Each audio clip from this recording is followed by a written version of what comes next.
Okay, hello and good evening, good afternoon. Please, can we please turn off our camera? Ayobami and Co. Please, can you turn off your camera, please? Okay, so welcome to the Erasmus Mundus Scholarship webinar. My name is Ejiro Matilda Ikoko. I'm a Commonwealth MSc and PhD scholar in ITS, that is Institute for Transport Studies, University of Leeds. And I'll be your host for today.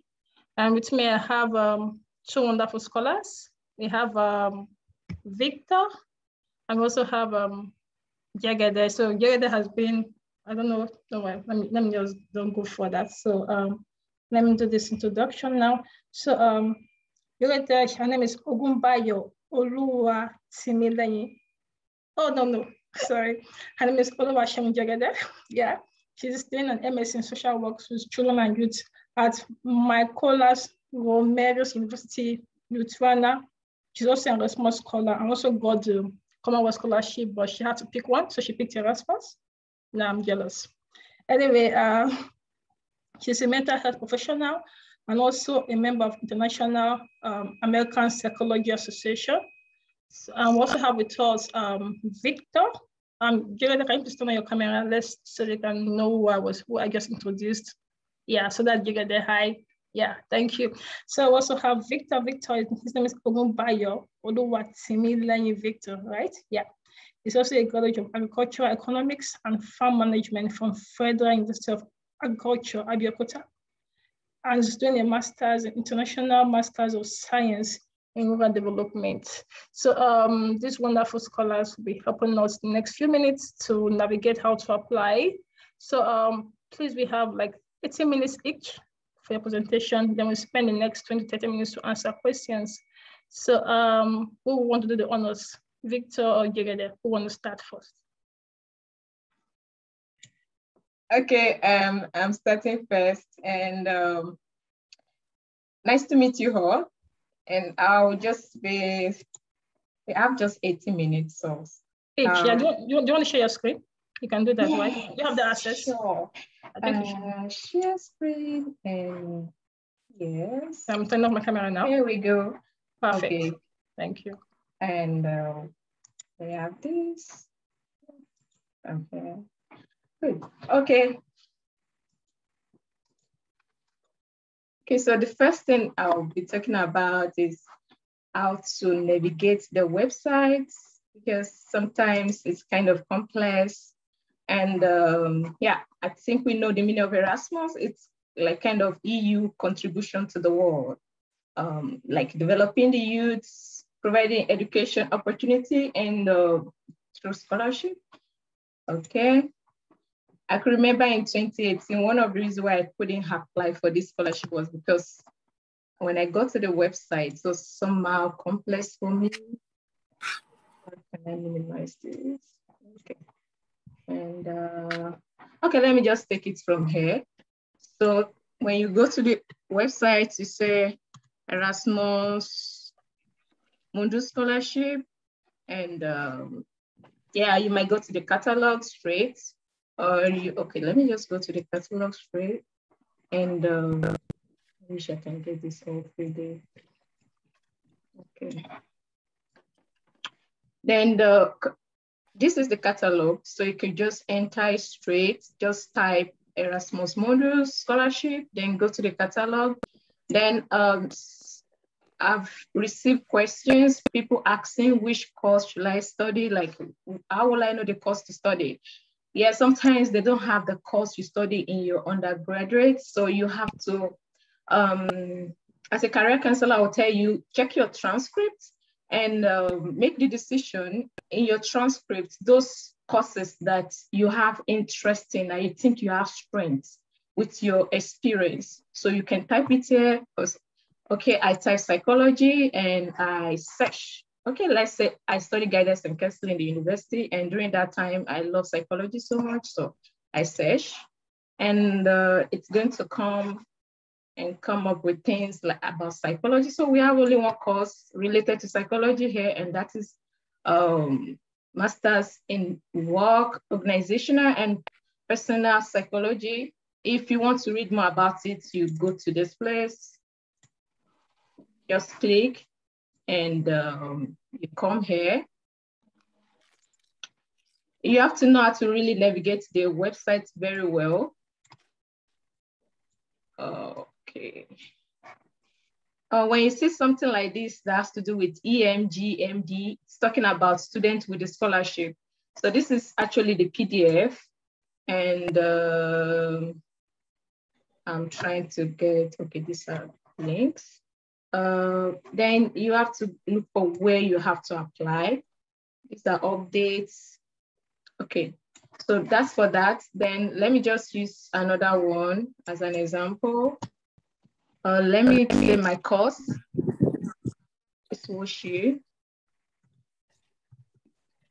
If you know the abbreviation of those courses, like this one is WOP, like you can put it here and still search, you will still get it. You might not put anything in this or these parameters because it's, if you might not know. Okay, the meaning of this is this course, you can be in Spain, Italy, Portugal, Brazil, and USA for your mobility. So you just search, okay, then you will see this. Okay, this is my program. You can check it. And yeah, on the website, you're going to see a lot of information, how to apply, where you're going to have your semesters. Currently, I'm at Mykolas Romeros University of Lithuania. And you can just check that. From here, you can come to this. From here, you go to the admissions. This is when you need to go read more about the program, how to apply. Okay, application. From here, you're going to see the requirements, the documents you have to submit. If it's going to be a program that will need you to be interviewed, you're going to see it here, interviews. So yeah, so that's that. I think we got that. Let me admit this. Okay, I'm gonna go back to my slide. Yeah, second slide. Okay, this is the. Okay, so we want to talk about motivation later. I put it here, I say, write as you are directed by your informed mind. Okay, when I put that, it's because you are the one that wants to apply. You also know your strengths. You know your resources. That is what you've gathered. So, and again, you were the one that went to the website to read about it. When you were reading, some inspirations were coming, write your personal statement this way. These are the things I should include. So you write with your informed mind. But while writing, these are the parameters. These are things you need to include. You have to present your work experience, your educational qualifications. You have to present your voluntary services, further studies and skills. You have to talk about your achievements, your publications if you have. You can talk about your travel history if you have. It's not compulsory. They're just achievements, like you can talk about it. And your professional association. Yeah, it's very good that you talk about it. Yeah. Then how the knowledge of this course, how it will benefit you and the society. Then problem statement. So when I talk about problem statements, like what prompts you? Why are you writing this personal statement? Why do you want to apply for this course? What is the knowledge gap you want to fill? What is the inadequate service? Maybe there's inadequate service provider problem in your community. We don't have enough social workers. We don't have enough doctors. We don't have enough this, that. You have to mention it. And you just have to have something when it's, because yeah, like if you look at all the Erasmus courses, they have problems they want to solve. If there ain't problems, the programs won't be there. So you have to, when you are reading everything about the course, you have to check what is this program, why this program? Yes, why this program? Then you have to use the reason why the program is existing to write your personal statement. Can you fit in? Can you solve the problem in your community? And how will it, how will you do it? So you have to talk about this. Then And when you're talking about this problem statement, don't just say, okay, there's problem. You have to tell us your like, what have you done to solve it?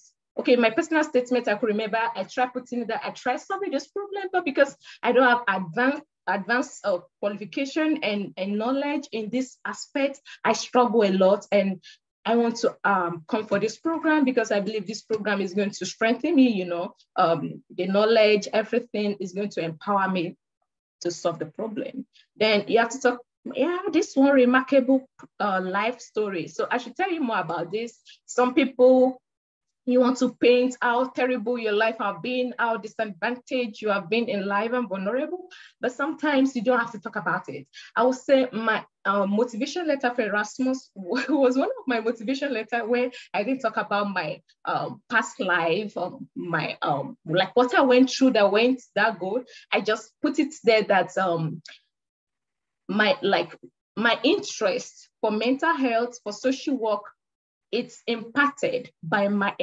past experience and childhood experience. So someone that will read that will understand what I'm trying to say. That was just what I put. So sometimes you don't need to paint, okay, I'm from a polygamous family, I'm from this, I'm from that. Sometimes you just have to, like, it might just be a sentence. Then CV, Victor will be talking more about CV. So I'll just come to the next slide.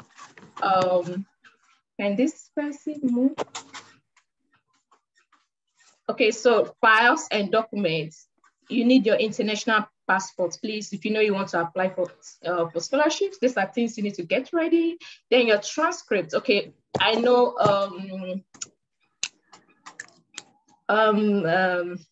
Ms. Jiro, please, can you look for the person that is? Can you help me mute this fellow? Okay, we have transcripts. You need your transcripts. So this transcript is a big challenge. I will just talk about it a little. I know a lot of you don't have access to your transcript in Nigeria, and it's something I can't figure out why you pay all your tuition fee and you can't get your transcript. Okay, so but if you want to get it, there are a lot of ways, like you can request, you can ask your employer to request for your transcripts for you, then you can get it.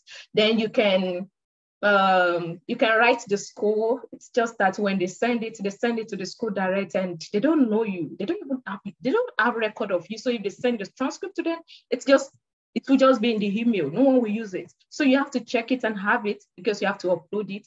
And again, you have to certify your certificate, your diploma. Then proof of English proficiency. I should talk about this. I applied for the scholarship and I didn't submit Ielts, Autofill. Well, I have it, but I just when I look at the score, I look at it and I was like, am I really ready to like when you're applying for scholarship, ensure you ask yourself if I'm the like the person that is going to select, if I'm among the selection committee, will I select this person? Ask yourself. If you think if you were the one, you will select yourself, then you have to do something more. So I asked myself, I know a lot of people will be submitting something greater.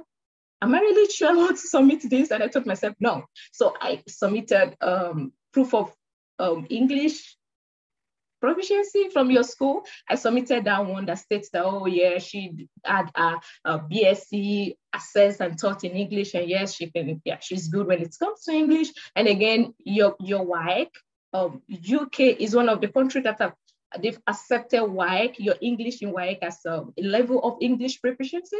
So if you don't have Ielts or TOEFL, please attach something else. And please attach what I attached my WAEC, and again, the letter from the school. Then your motivation letter, we've talked about that. Yes, your reference letter. This is very important because you have to pay attention to it. I don't know.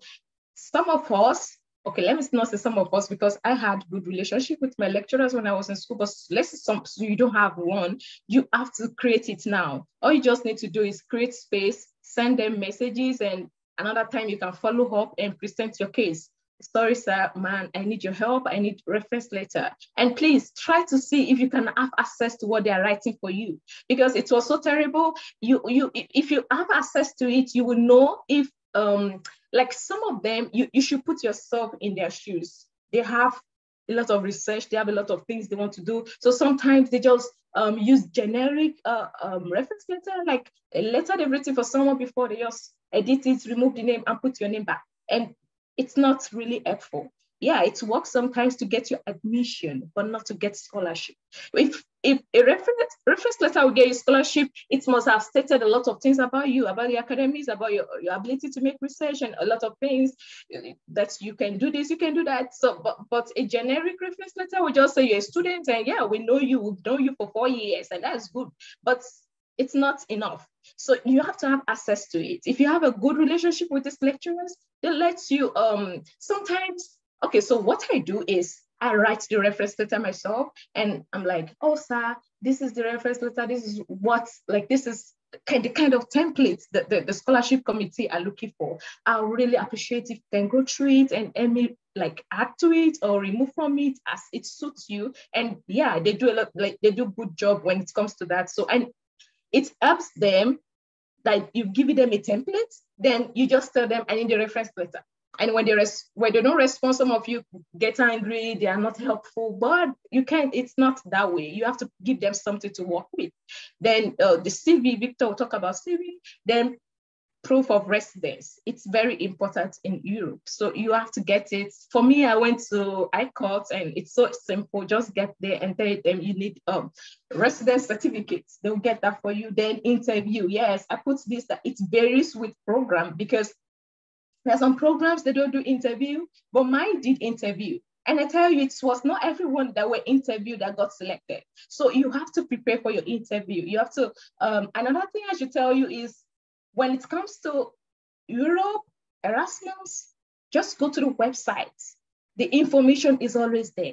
And they're so plain when it comes to this. Just go to anything you need. How should I prepare for the interview? Read the instructions there and just follow it. And another thing that helped me when I was preparing for my interview was I do make a record of myself. I'll sound record, right? I just try it and I play it and I ask myself, what are you saying? Is it correct? Is it in line with what they want to hear?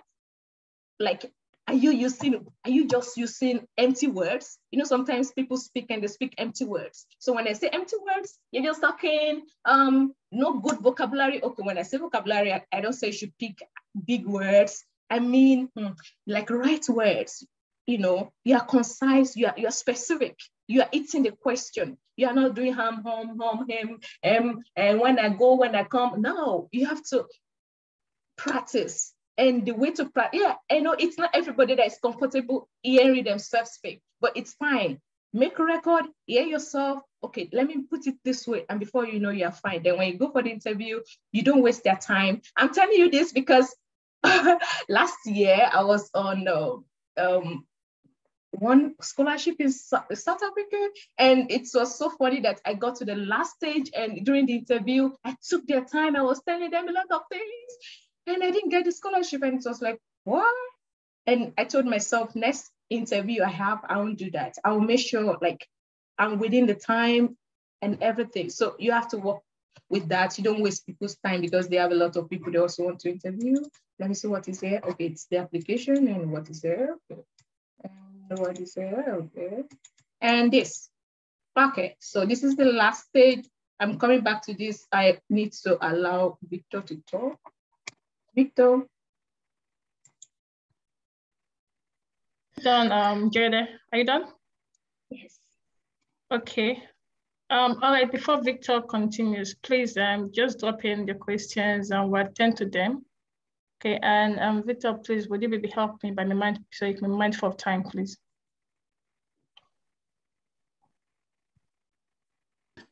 Okay, just permit me to turn off my camera so that I'll be very fast. Thank you. Okay, let me share my screen. Please, could you stop? I think she has to stop us. That's great.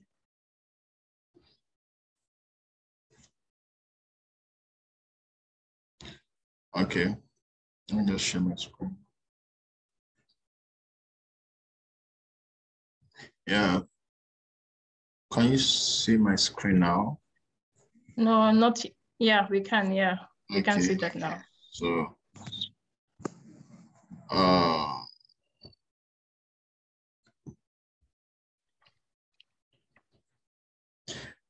you see Yes, this? we can. Yeah. Yeah, good afternoon, good evening, everyone. I'm Victor, and then as I've been rightly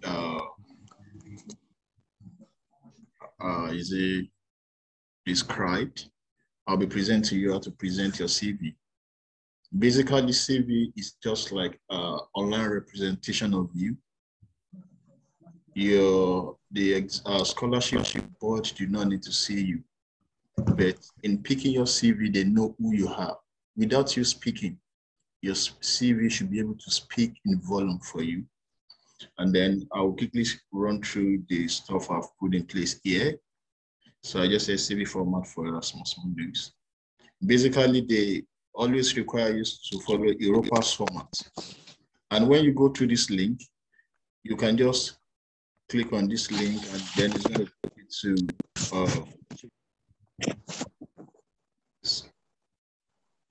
I think I cannot go through this. Just follow this link because of time. You follow this link.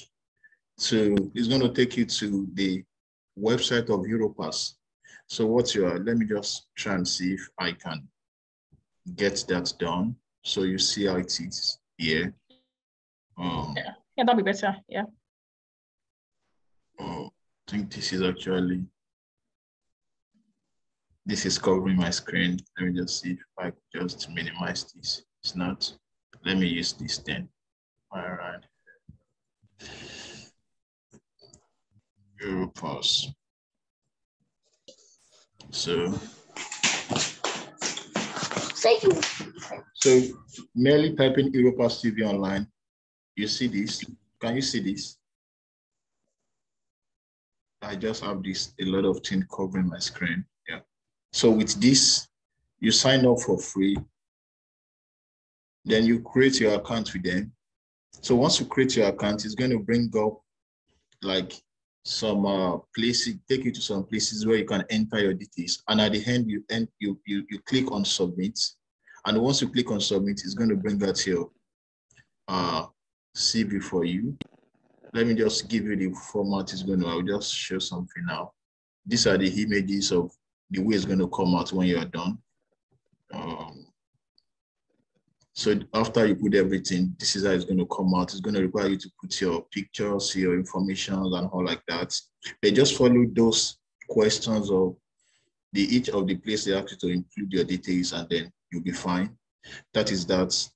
But naturally, I don't normally use this Europass format. I just use normal Microsoft Word, and I design my CV. But it's going to be in Europass format. What should be on your CV? Number one, your address. Your address should be in this format. Address, sorry, there's a mistake here about the address, and then your name, your email, your LinkedIn phone number. Let me show you example of how my CV normally looks like. This is my own PDF, like PDF CV. This is my name. This is my email. This is my LinkedIn page.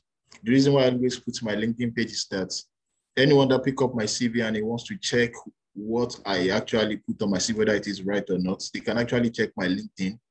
They right click on it, and then I put my phone number. That is how it is here. I told you I normally don't follow the Europass CV online. I go by the Microsoft Word, but I put every necessary things they want on the Europass. If your program is not actually forcing you to go by the Europass CV online, then you can just go by the Word and then put everything that is needed. Then after you put your address, then the second thing that should be there will be your education. The education, the name of your school first, the name of your program, then the class of your grade. So you put the name of your school, the name of your program. I'm going to show you the way my own CV look like, and then followed by the class. So if your grade is 2-2, because I know that second class lower 2 are now applying for Erasmus, and yet some of them are getting it. If your class of grade is second class lower, do not bother to put class of grade. Just keep that part. If your class of grade is second class up or first class, you'll be able to put it there. And then The next thing should be your work experience. Now, when you're putting your work experience should entail you should put your internship, except you want to create another slot for your internship. You put your internship, you put all those jobs, even you put your NYC. Your NYC is also considered as your work experience. And then it starts with your job title, then the organization you work for, the location where it is, the date, like the time interval. Then you put like in bullet points some of the work that you did when you were actually involved in the work, or you are presently doing. So that's what should be on your work done. However, when you are actually putting something on your work done, I've seen some people that. Do you have any question? Please, we want the questions now. After you finish speaking, we'll take questions together. Is that fine? Yeah, it's okay by me. Then some people, like, they are applying for, okay, let me just cite an example. I study agricultural economics. I'm applying for a program that is in rural development, which is actually in line with what I studied. And then let's say I work in a factory where they're actually doing a metal something or engine or something. Then I include it in my working experience that, oh, I work in a factory where we're working with metal and all like that. It's going to raise red flag. Or you put it like, oh, I work in primary school, and what I do in the primary school, you're applying for something in science, then you are teaching them Yoruba, or you're teaching them Igbo language. They are not related. Do not put what is not actually linked to what you are applying for, or something that, if it's something that is related to computer skills and all, you can put it there, because in all your program, in everything you're going to do, you are required to have that skill, computer skill, ICT skills. So you can actually include that into your work experience. Then other things to be on your CV, if you have leadership experience, you put it there. No leadership experience is bad. No leadership experience is worthless. Any leadership capacity you are able to lead, or you're able to lead during your program, then you should be able to express yourself and put it there. Extracurricular activities, all those things you are doing, then you should be able to put it there. Awards, every award, no little award, to any award you are able to earn in school, you put it there. Except I told someone, I said, you don't put the award of like the best couple of the year. You don't put the award of the best dress of the year. Those ones are actually not related to what you're applying for. But the most diligent in class, those little things, they're also part of what you should put there, except the other ones that are just side stuff. Then your certifications. These are the things that you should actually, even if you are not applying for Erasmus or no, you should just get yourself engaged with all these online certifications that is being done. You get them done, improve yourself every time, build your certificate. So these certifications, that you must also include them. Professional organization, if you are in any, you put it there. Then your publications, you put that one there. In your publication, sometimes it's possible you have not published any of your paper, then you can include your bachelor projects. You are going to list it like, this is for my bachelor program on your CV. Then the volunteering and international experiences that you have, then followed by your references. And then lastly, when you're writing your motivation letter too, let me just link it together. Do not repeat what you have clearly stated on your CV in your motivation letter. They have seen what is on your CV. And then do not begin to repeat all these things. However, if there's a need for you to repeat what is on your CV, then it means you want to give more light to them. Like, oh, how you're able to get the award, you are able to pay more attention, you are diligent in what you do.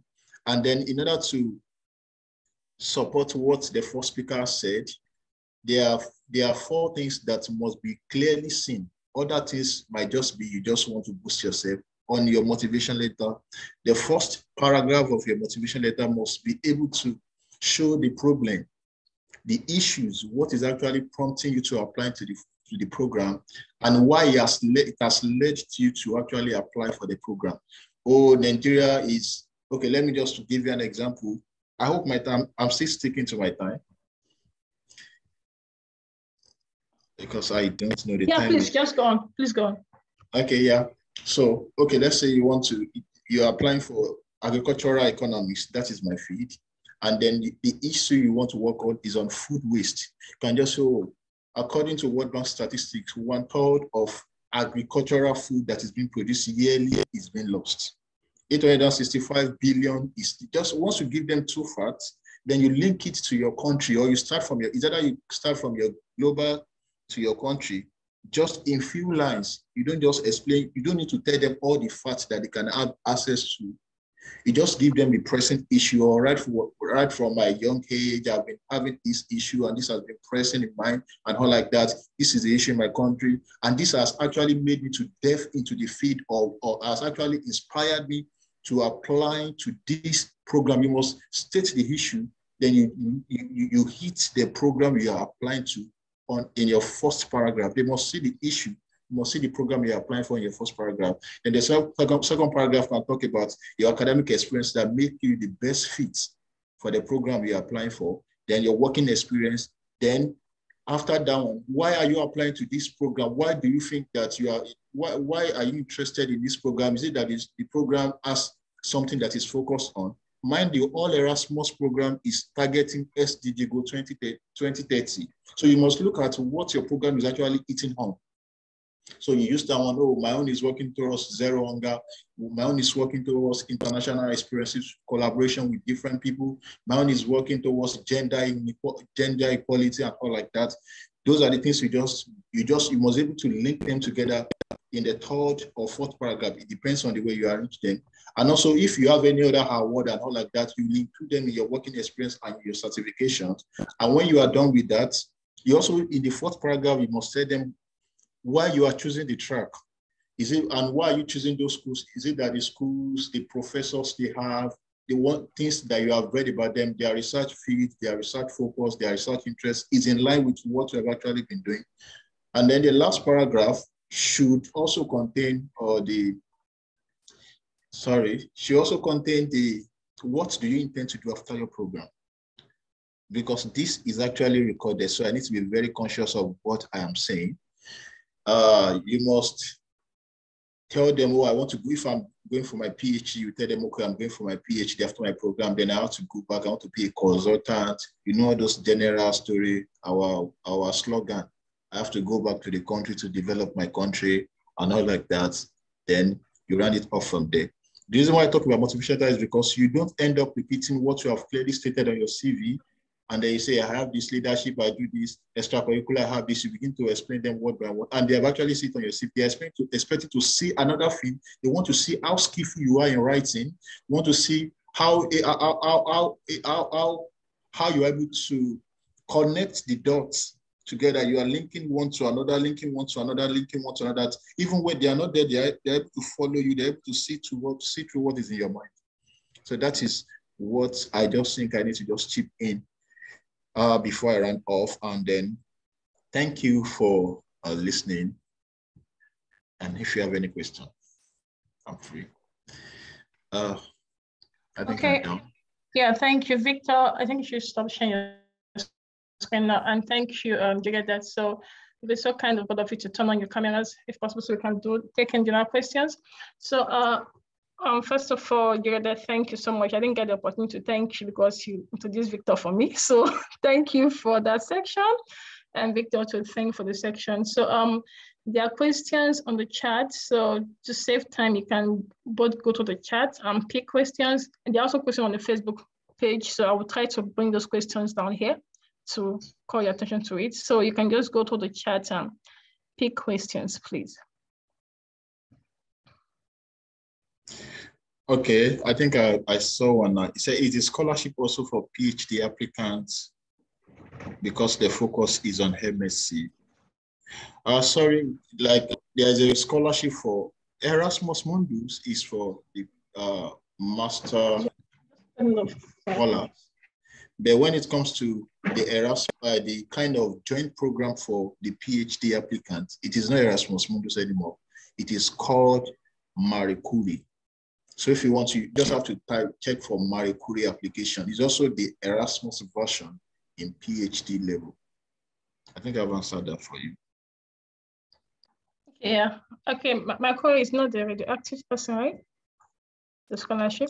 It's Marie Curie. Actually, they name it after a woman. It's just for a person PhD applicant. Yeah, I think it's the same person. Okay, fine. Please, you can also attend to the questions, or if you feel that he left something out, you can also respond to that or pick any questions. That's fine.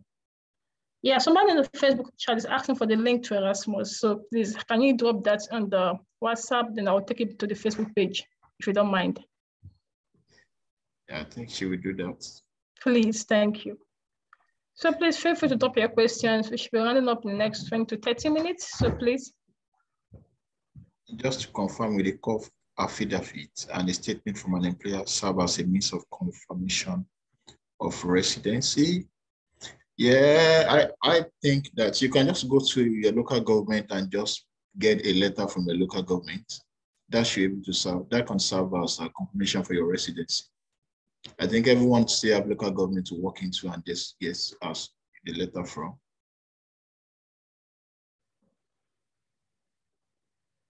Then someone is asking how to join on WhatsApp. For the recommendation letter, can we both use both professional and academic reference? Do you want to answer that? Jekede, I should answer. You can also.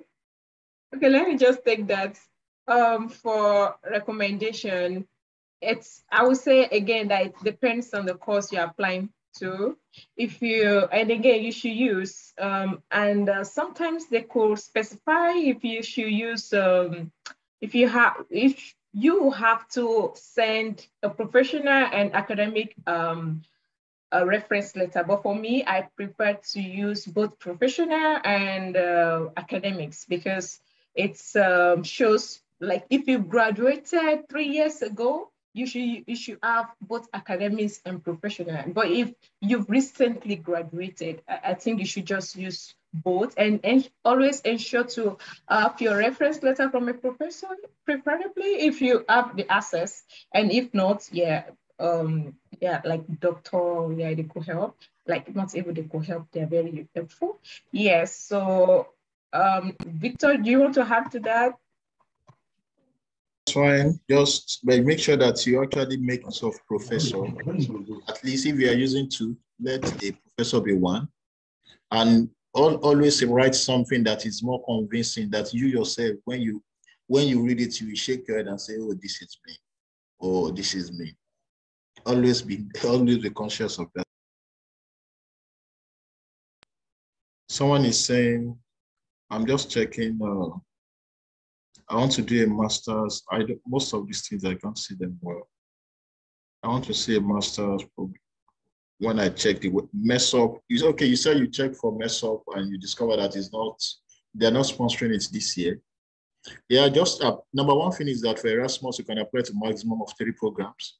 So you can apply to mess up, whether they are sponsoring it or not. They must still get funding at the end. There was a program 2020. They were not part of this that should be sponsored. That was GloDep or something in Czech Republic, global development. And then I think before it was around, they were able to get that sponsorship around June or July. And those people that were actually given admission were considered for sponsorship immediately. So just apply and then put everything in faith. Do everything in faith. They also apply to other programs, like two other programs, in case that one is not sponsored. Someone said I submitted my bank statement. And sorry, Victor, to add to that again, you should apply to, like, just submit your applications. I could remember there was another round apart from the normal masters, like Commonwealth masters. There was this Commonwealth share that I also applied to, and like, I got a message that I can pay the students, international student, not international, but home student fee. So sometimes when you apply, okay, sometimes you might not really want to wait. If you have a little fund, you want to support yourself. If you have a partial scholarship that you can cope with, so just submit your applications, and you can have a great opportunity. It might not be fully funded, but you can be considered for other opportunity that you don't even know of. They will just, like a friend that was emailed that, okay, we're not giving you this scholarship, but there's another one if you would like it. And yeah, they considered him for that, and it's a great opportunity. So always submit your application for this opportunity. Okay, please, can I take a question from the Facebook page? Is that fine? Yeah, yes. Okay, great. So there's a question here that says that for an individual with an award in a plaque format, not a certificate, how do you present this as an award? You understand it? Yes, most of the awards. Okay, I think Shane wants to say something. Oh, that's fine. No, I wanted to repeat it again. Okay, the person has an award, but it's in the format of a plaque, not just the certificate they give someone, like others say, either wooden or glass. Do you understand? So he wants to ask, how can he present that as an award? I think it's quite simple, just like you write it. No, I don't know about Erasmus. So maybe I should just take over here. Please. Okay. So, but I think, yeah, you're right. The person can write it. But for me, what I did for I got something like that also from the university. And what I did was I took a very good picture of it and I turned it to PDF and added it to other documents and I upload. Okay. And now another question on Facebook. Sorry, because I think the Zoom will be getting a lot of attention. So let me also attend to our Facebook audience. Someone also said, I don't know if this question is addressed, but does Erasmus require Ielts Autofill exam? Yes, it depends on the course you're applying to. Almost every Erasmus programs will say you should upload your English proficiency certificates, but it depends on your other documents. As I've said before, I didn't upload those. I used other medium, which I know if they check very well, it's equivalent to the IELTS Autofill. So it's required. If you have it, please upload it, use it. Okay, we can go back to our Zoom questions. Please, you can pick. I can see a lot of questions already coming in, so we can go on. Victor, give you that, please. I've seen someone that said, someone said that I've done my MSc before. Can I still go for it? Yes, you can actually apply for Erasmus again. Someone said they're asking for cover letter, and also what's the difference between cover letter and motivation letter? Is it that you're applying for AFEPA? But if not AFEPA, then cover letter is cover letter does not have the research interests. And if they actually state that this is cover letter is just a clear overview of your intention that you want to, what you're applying for and all like that. The motivation letter is talking about you need to put in your research interest. You have to state everything one by one. I think if you are listening, I gave like summary of everything that should be there. You can add other things there, but those 5 things must actually appear on everything. So if they are not actually asking for motivation, but they're only focusing on cover letter, then write your cover letter in form of motivation letter. But if there's a place for motivation letter again, then you have to separate, just express yourself. Then talk about yourself in cover letter, the things you're applying for, state it, just few lines. Cover letter should not be like a whole story. But motivation letter can be like a full page or 2 pages. But I prefer 1 page actually. I don't know if you want to say something to it. Yeah, I would just say that, yes, depends on the instruction on the website. Sometimes, for me, it was 1,000 words, and sometimes for, like, Commonwealth, they do put some word limits. So you have to be careful of that. It is motivation letter or personal statement. It is not cover letter. Okay, and there's a question here that, like, I will just summarize the story. She does not have professor in a university or in a department, but where she went to serve or do something, she has professors there. Yes, when I was applying, I could remember I graduated from UA and I have one professor that writes for me from FUTA. And again, I have another professor from my university, but not from my program. I also have professors in my program. Okay, so you can navigate, but whenever the professor from FUTA is writing for me, he's writing as a mentor. Get academic mentor. You can have a professional mentor, you can have academic mentor. So let the person, the professor, because yeah, the professor cannot write. Academic mentor should be someone that they've taught you before, so you can use them as, you can only use them as, they can write as, they can be your referee, but as mentors, yes. Okay, let me add to that. So actually I'm a lecturer, so I think I can answer that question. I want to answer this question also with respect to what Jigeda said during her section in terms of general either letter or something, reference letter. Yeah, someone might be your professor or your lecturer and he doesn't know you so well. So it's not bad. You can just walk up to him or send an email, sir, please, can you send me a reference or be my reference, send me help me with the reference letter. So what you would do is, you know your strength so well, he doesn't know you so well. Even if he talks in a class, he doesn't know you so well like that. So you can write a letter, a draft of what makes you stand out, what you've achieved, then he can adapt it or she can adapt it.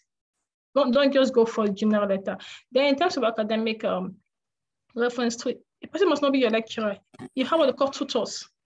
The fact that the person has a relationship, an academic relationship with you, they can stand in for academic reference. So one can be a tutor. Okay, fine, I didn't teach her, but as a mentor or as a tutor, this, or maybe as a head of the faculty or the HOD or something. Do you understand this? They must not actually teach you directly, but they won't have access to understand your academic strength and everything. So I think that should also help.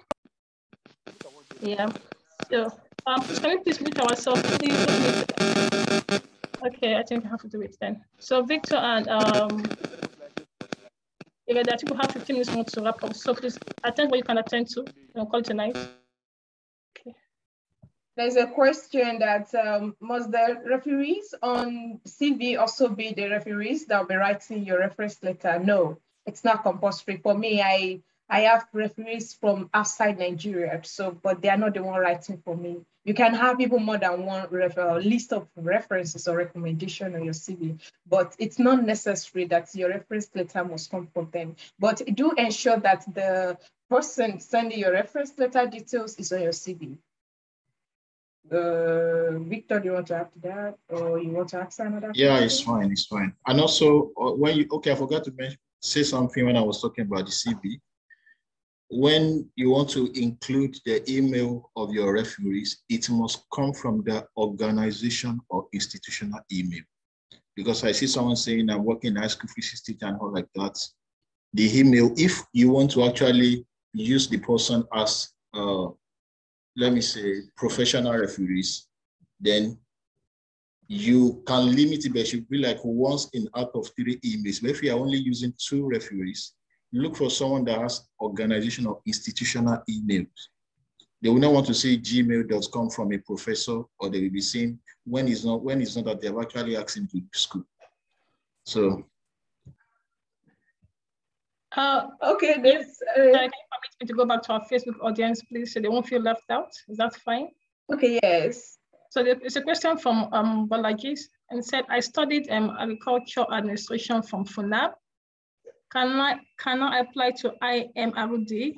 And which other program can I apply to? I guess that's an abbreviation of something Erasmus. I don't know. So can you guys help with that? Maybe Victor.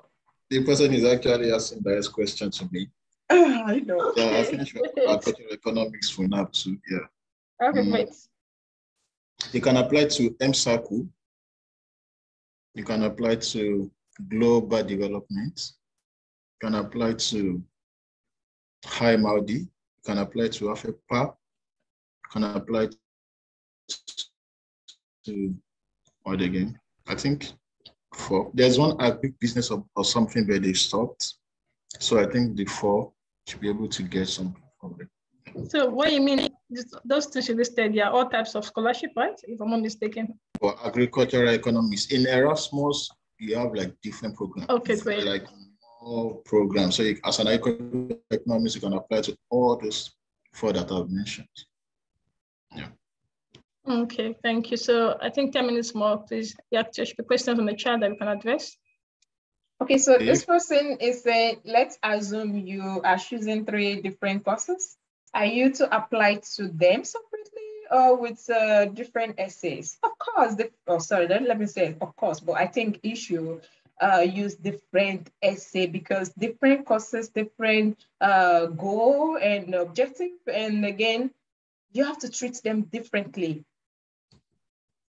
It's not like Commonwealth that, Commonwealth wants to submit one application to Commonwealth, then you will have reached out to other universities. Then once you get the scholarship, you can pick from the school. But no, this one, for Erasmus, you have to check the website of the program and apply to them differently and with different personal statements, of course, because different program. What do you think, Victor? Yeah. Just to make sure that each of your motivation letter is tailored towards the program. Yeah. Someone says, is it very compulsory that my referee is a professor? No. No, it's not compulsory. If you don't have a professor, then go with what you have. It's only professor that will want to give you the scholarship. So just go with what you have. Okay, exactly. Okay. So I think the other questions, or if they're not, we can actually call it a night. Okay, more are coming in. I made it to reserve list for one of my course last year. Can I write on the link of that? Yeah, I just think you need to just try and also look for people that have done it, they have gone before you. So, you're able to get where your mistake lies. And some of them can even approach some of their lecturers and ask, what are the things they are looking for?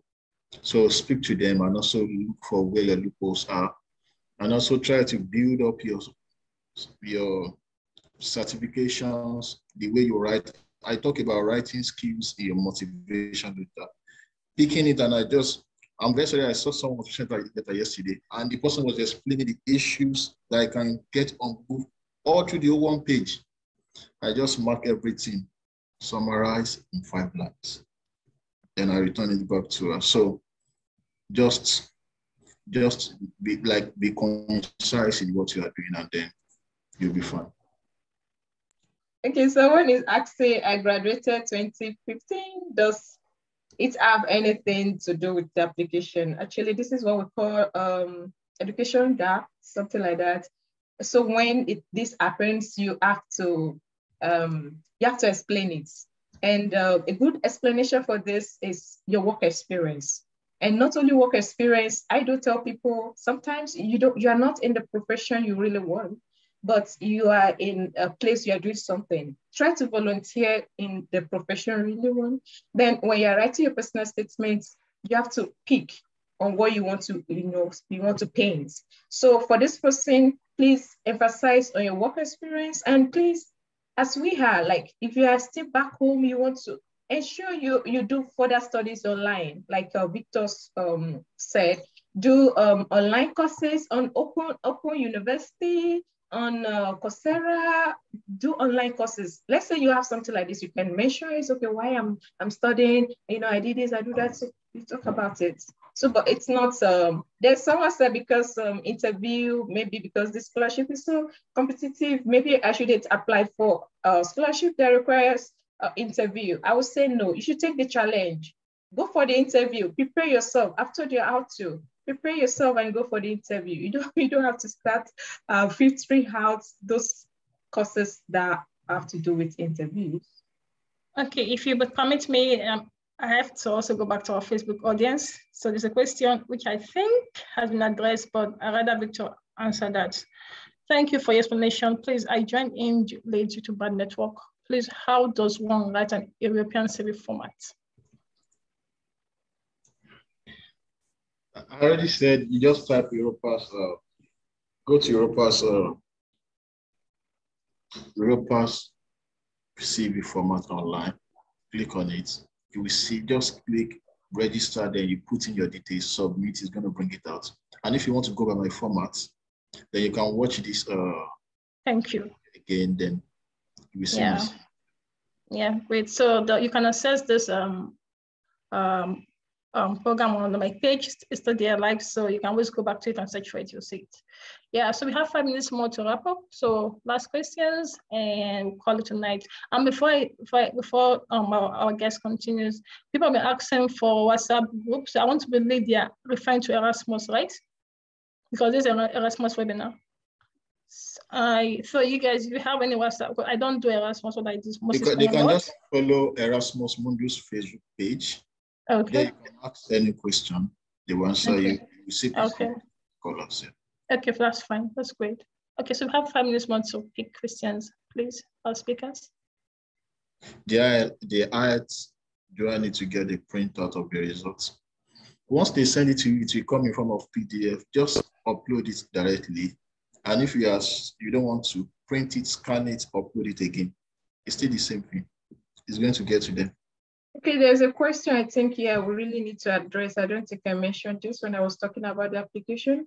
Do I need to apply to the school directly or to the Erasmus via the Erasmus website? So it depends, actually. You have to read the application details on the website, because for me, for my application, you just apply to the scholarship. They set to the, there's a way like, the required documents and everything you submit. Of course, we know requirements for scholarships is always high. So they use the same documents kind of for admission. But for Victor, I think it was different. It kind of applied to the school before it gets the scholarship. So you have to check very well and reach out to people. You can link up with people on LinkedIn or Facebook and ask questions. Yes, but maybe Victor wants to add. Yeah, you just go on LinkedIn, link up with people. For my own program, they will give you admission first. You have to look for a scholarship. The others, they will just give you everything once and for all. Just link up with the scholar you want on LinkedIn. There are many. Prioritize them, then they'll connect on the web. Okay. Our speakers, is that all the questions you can attend to for tonight? I think that's all the questions. If we have not attended to any questions, I don't think we have skipped any questions so far. Yeah, there's one on Facebook. Let me just read it. Though I have to, they're all questions. This person said, I think Victor and Julia, that this is for you. Of course, you're the speakers, so yeah. Saying one will go back to his country. To what extent? That is number one. And hope some don't have reservations that Europe will be investing in you and you will take all the investment back to your country. So answer that. Okay, let me talk then. The purpose of Erasmus, they're working towards SDG goals. And they know that there is no way they can do it without actually collaborating with the international expertise. So they are trying to build you up to go back to your country and implement it so that it's going to work towards all this climate change and issue of environmental issue we're having. But you put in that you want to go back to your country. Once you are not, even if you say immediately is a relative. It could be after 10 years, it could be after 5 years, it could be after any year. So nobody's forcing you to go back home. Say you are going back home, probably until when you feel like going back home, or you feel that you need to go back home and effect the change. I'm not saying you should not go back home. So. Okay, so I think that's all for the Q&A section. So I want to say a big thank you to our speakers, Jigga and Victor, for taking our time.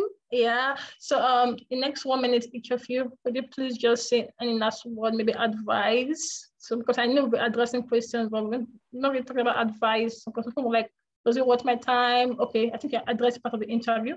So just advice and then final words, then 1 minute each, then we'll call it tonight. So you get there ladies first. So Victor, please, pardon us. Okay, thank you very much for your time. It's for you coming for this webinar, it's a strength. I see it as a strength in you that you want something, like you want a difference, you want to make a move. And the application process, it's demanding. I know of someone that's resigned from work and concentrated, like focus on applying. So one thing I was just saying is believe in the system that this works. It's not like, okay, just believe that it works, then go for it. And pray and trust God. Yes. Okay, thank you for that, Julia. That's amazing. Victor, please.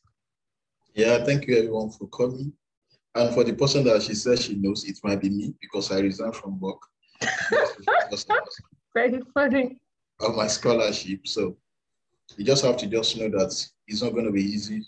And sometimes you help people and they are getting it, you're not getting it. Just keep the faith alive. Keep your hope alive. You will get it one day. And do not repeat the same thing, the same error. Once you don't get it first time, look at where the mistake is. Link up. Connection is very powerful. Link up with people that can help you. And lastly, do not put all your egg in one basket. Look for other places. Don't say, is Erasmus or I die. Don't die on Erasmus.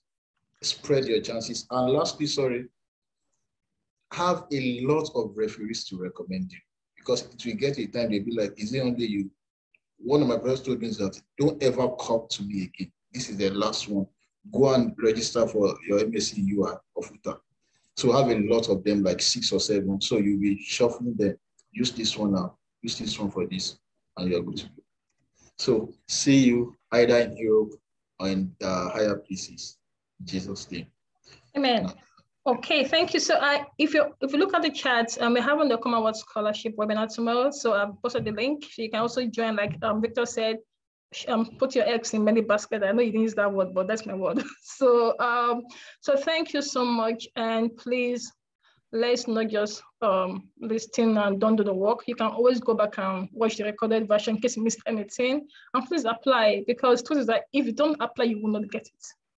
No matter how many downfall, I think Victor, first of all, I would like say that's a bold step for resigning. And actually paid off. What about me that used 200K to write TOEFL exam? That I didn't even use it. I didn't even use the TOEFL for Commonwealth. Like, what was I thinking? Was all part of the journey, the story, of course. So if you don't, yeah, oh, good, great. So please just make the effort. Yeah, at times it's demanding, like Jagada said, but at the end, when you get it, guy, you will smile. All the stories were like in the past, those days. So please, thank you once more to our Facebook audience for joining, for the questions, and to our Zoom audience. So I hope to see us tomorrow in our Commonwealth Shared webinar, same time, 5 p.m. BST, 6 p.m. WAT, and 7 p.m. CAT. That's with UK time, West African time, and Central African time. I think I made some of the BST parts. So thank you once again, and have a lovely night. So I'll leave this platform open for the next 5 minutes for networking purposes. And if our speakers will be so kind to drop in their maybe LinkedIn, right, or Facebook or whatever, because I feel people might want to reach you. So maybe your number might be too demanding, but possibly social media platform will be fine. It's not compulsory, okay, it's just a choice. So thank you and have a beautiful night. Thank you, Victor. Nice to meet you officially for the first time. Yeah, thank you too. Okay, I need to stop streaming and I need to stop recording. Would you stop recording, please?